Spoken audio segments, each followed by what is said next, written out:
Hello, everyone. So, here we go. We have Missouri Day of History. Missouri Day of History. And another catch up video here. So, let's get into it. So, we're on the 21st. Well, I'm on the 21st of this book, but we're on the 25th.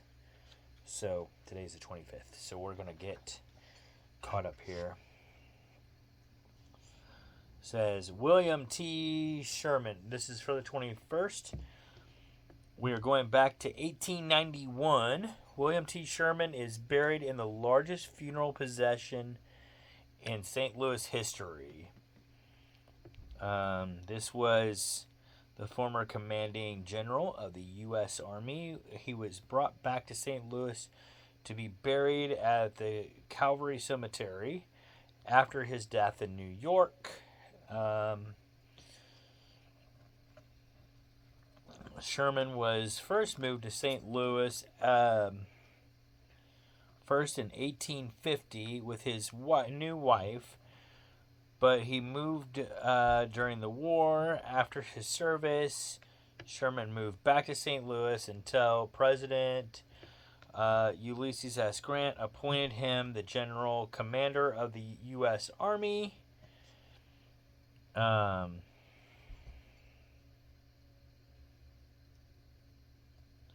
It was back at his house on North Grayson Avenue where Sherman sent a famous telegram after Republicans asked him to be the presidential nominee. Excuse me. The presidential nominee in 1884, stating, "I will not accept if nominated and will not serve if elected." So that is the story. So he had the longest funeral possession in St. Louis history. So there you go. Don't know if that's ever going to be beat, but that is very, very interesting. I do remember hearing about Sherman a few times in our history book, but back in high school. But yeah, very interesting stuff. All right, and then February 22nd, we go back to 1853. We're going to Washington University, where it is founded as Elliott Seminar. One of the most prestigious universities in America, was founded after a local merchant and his pastor, William Greenleaf Eliot, became concerned about the lack of institutions for higher education in the area. The college was first organized under the chapter Elliott Seminar, but organizers later chose the name Washington Institute of St. Louis. So we're in St. Louis again. The name changed again to Washington University 3 years later. By 1900, the college had outgrown the downtown location and construction began at the Hilltop campus. The university annually ranks as one of the top universities in the country. So there you go. That's how it all started, I guess. So as always, Eliot kind of wanted the recognition for helping to start that college, and by having his name on it, and it only lasted so long. And then they said, before they said, you know what, we're going to get rid of that name and put Washington University on there. It just sounds better. So that's kind of crazy there. But, I mean, names are names, yes. But maybe it should still be called Elliott University. Just saying. He was one of the founders. So there you go. I don't know. Give the man his due. I don't know. But I'm moving on. All right. So February 23rd. We're going back to 1983. So we're not going too far back. A little ways, but not too far back. The EPA announces its intent to buy all of Times Beach and evacuate the town.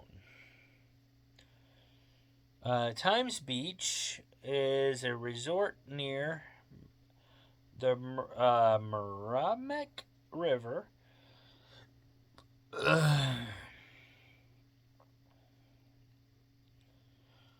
Okay, Times Beach began as a resort town near the Merrimack River thanks to promotion by the St. Louis Times in 1925.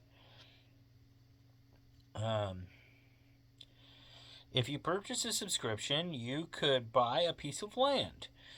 The quaint river community was shocked when it discovered that contaminated oil was sprayed on the roads.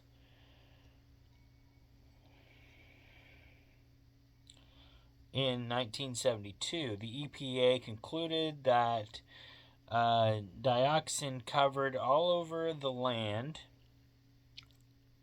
and residents had to leave. Government agencies spent nearly $40 million to buy out the 800 properties as remnant. Well, anyway, they bought the properties. In 1985, Times Beach was disincorporated. The land was cleaned and it was reopened as Route 66 State Park. So that's really interesting. I did not know that. That was 3 years before I was born, so very interesting stuff there. I mean, when the town closed, that was 3 years before I was born. But that's very interesting. Well, the land was cleaned and reopened in 1985, so that was a year before I was born there. But that is very interesting. Well, because of the oil that was sprayed on the roads. That's really crazy. Very crazy. And they've got a picture here. So I'm going to show you guys the picture. So like Times Beach. And I guess this is how much it would cost you at that time. So $67.50. You just had to have $10 down, and then you paid $2.50 a month for a piece of land. Man, if only that's how much land costs now.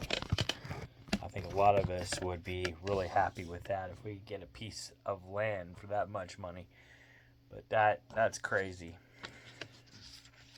All right, now going to February the 24th.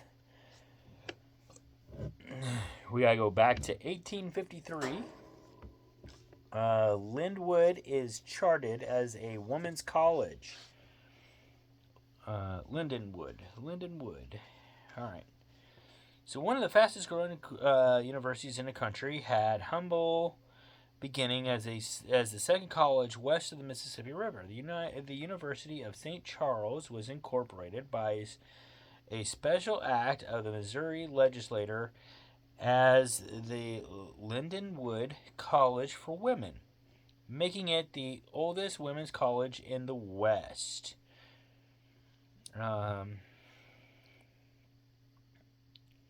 Says the initial name was Linden.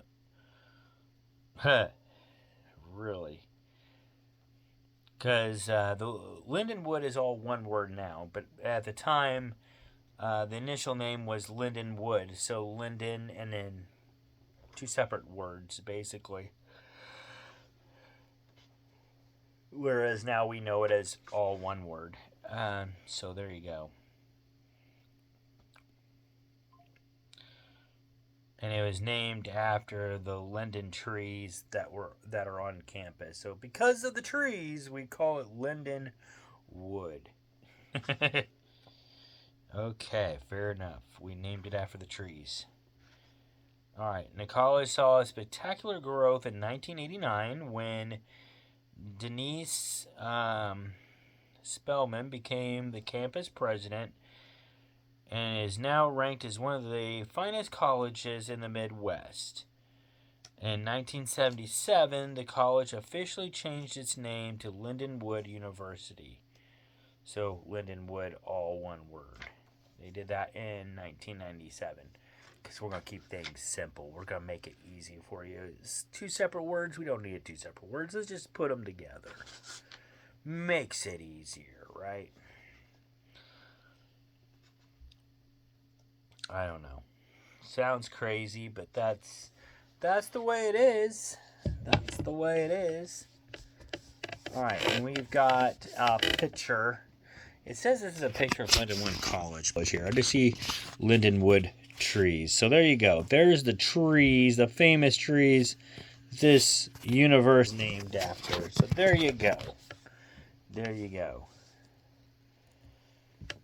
It's named after these trees.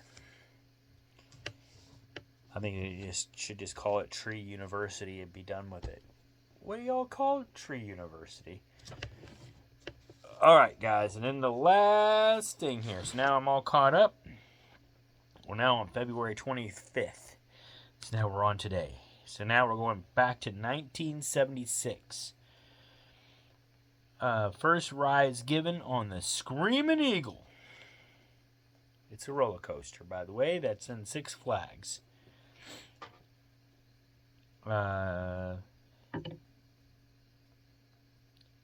Says after months of anticipation, guests are finally able to ride the record-breaking roller coaster at Six Flags in Eureka. So that would be in Kansas. So what do we care?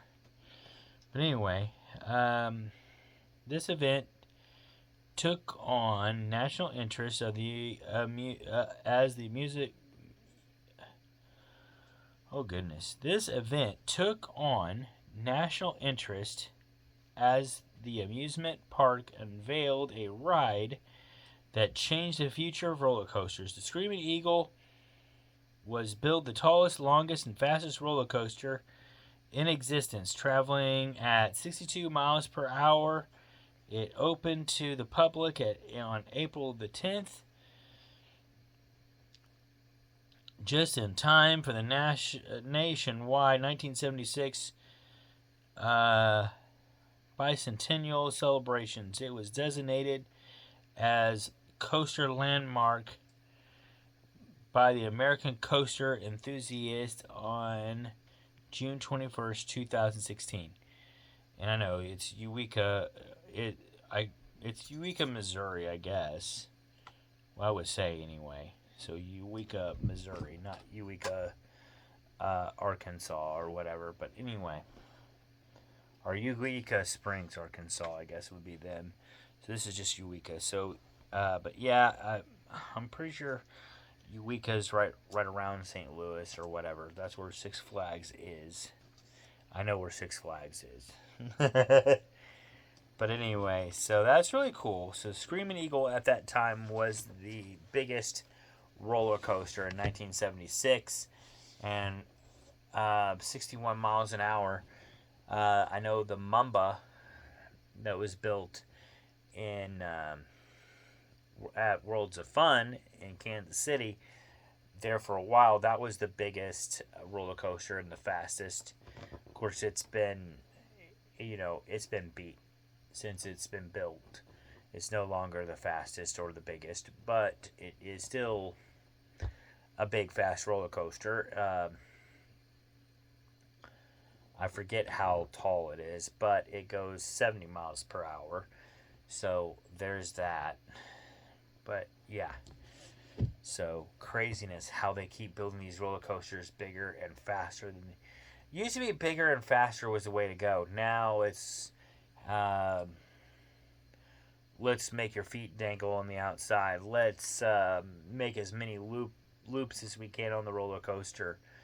Let's make the roller coaster go backwards. Let's have the roller coaster have a race with a different roller coaster and see who wins at the end.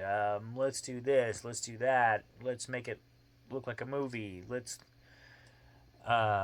base it on a superhero. Let's, all these different things now with roller coasters. But I know there for a while, bigger and faster was the way to go.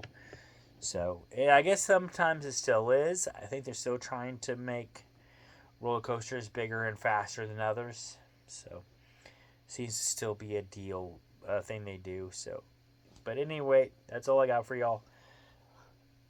I hope y'all enjoyed Missouri Day of History, and now I'm all caught up on these. So I hope, like I said, hope y'all enjoyed it, and I'll see you on the next video. So peace out, and bye for now.